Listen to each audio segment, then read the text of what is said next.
I guess I'm recording. All right. I pushed record, so I should probably start talking. I'm lying on the floor. My back hurts. But it's storming outside.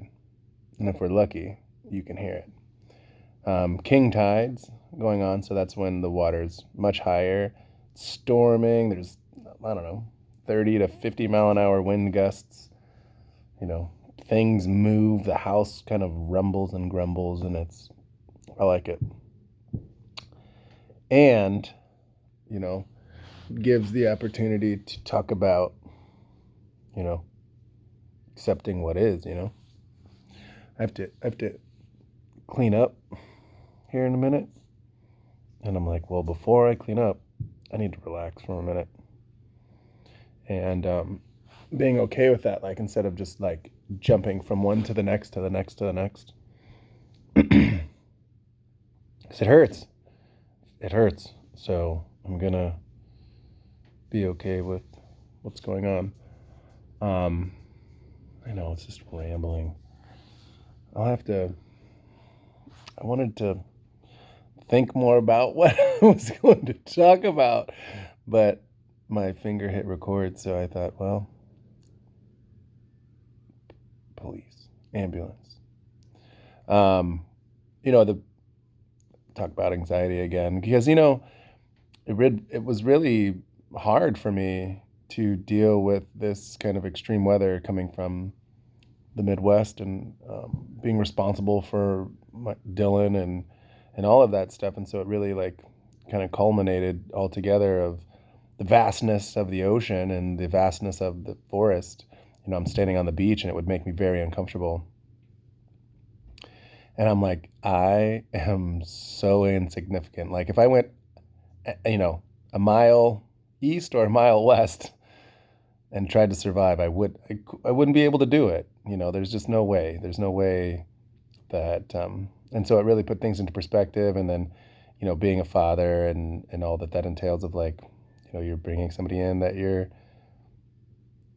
you know, going to be giving them, their best chance, and so that was very overwhelming. And it took a long time. And as some of you know, I would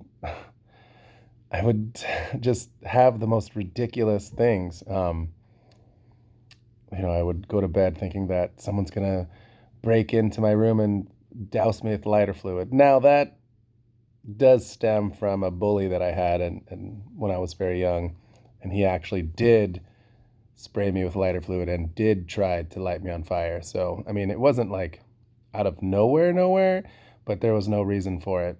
I thought we lived on the bottom floor of a 3-story apartment complex, and I would think that a tree would break and then crash through all 3 floors and then get me like in the bed, just me, you know.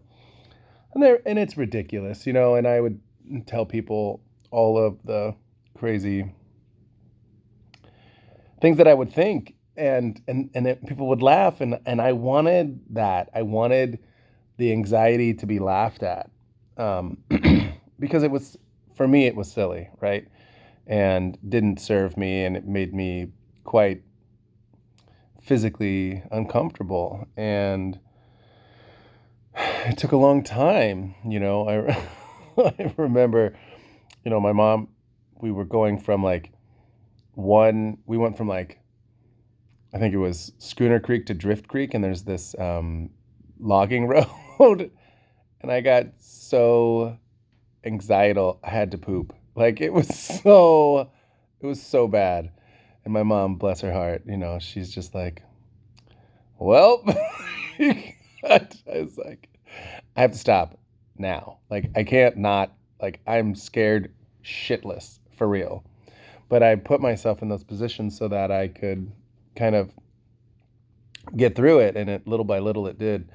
It helped, and then just really accepting that, like, hey, I'm gonna live, my fullest and happiest and best self, and um, anxiety or not, I don't really know when it's going to be that I pass. So it's am I gonna want to worry about the future and not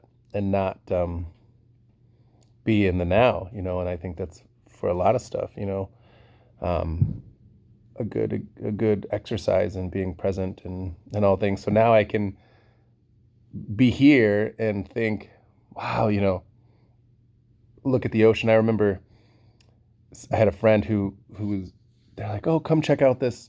They were in a hotel right on the ocean front, and they're like, come, we're up third floor, and we got the view of the ocean. It was in Depot Bay. It was beautiful, and like I remember sitting in like the I don't know the sitting area of this timeshare, and I was like physically nauseous, and I was like getting dizzy because I was watching the waves and the waves. I was like, oh my God, is that a tsunami? Oh my God, is that a tsunami? Like I was so overwhelmed and I couldn't see the beauty of anything of it. I was so overwhelmed. And now I, watch the waves and see which way they turn and how it rips across or comes together or makes a V or makes an X and all these beautiful things and seeing the beauty in all of that.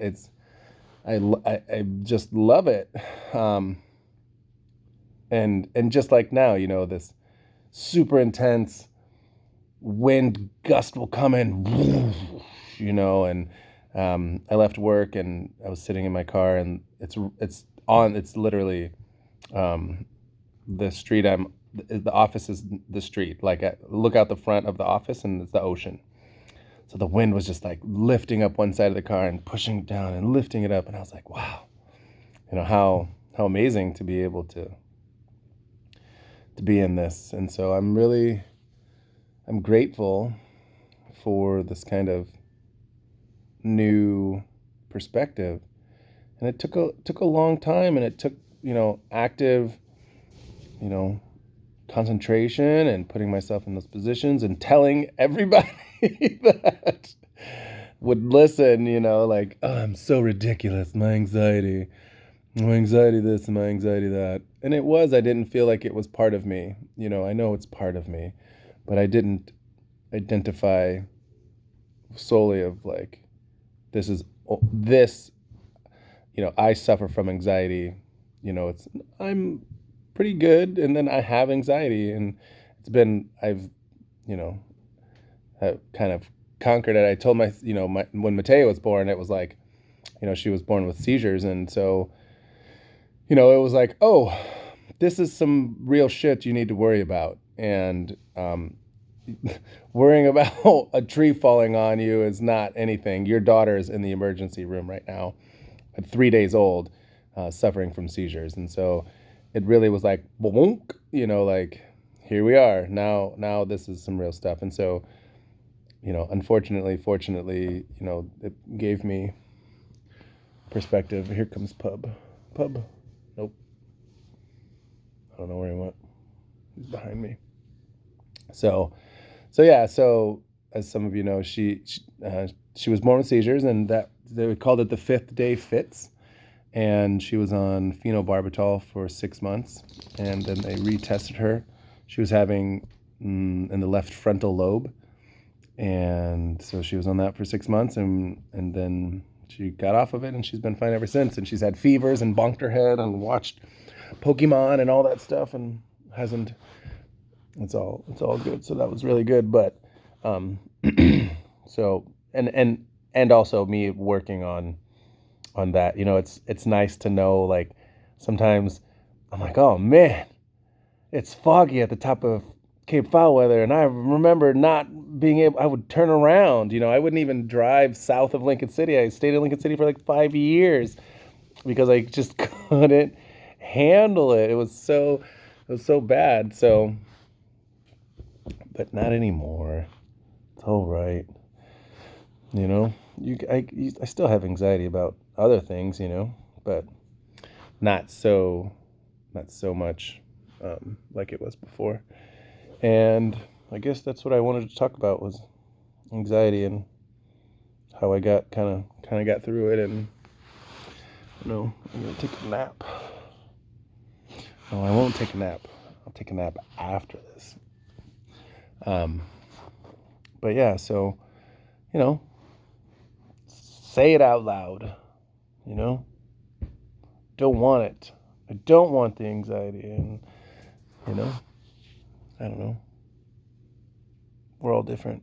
But surprisingly, we're all very similar. Where I'm unique like everybody else. I know. It's crazy.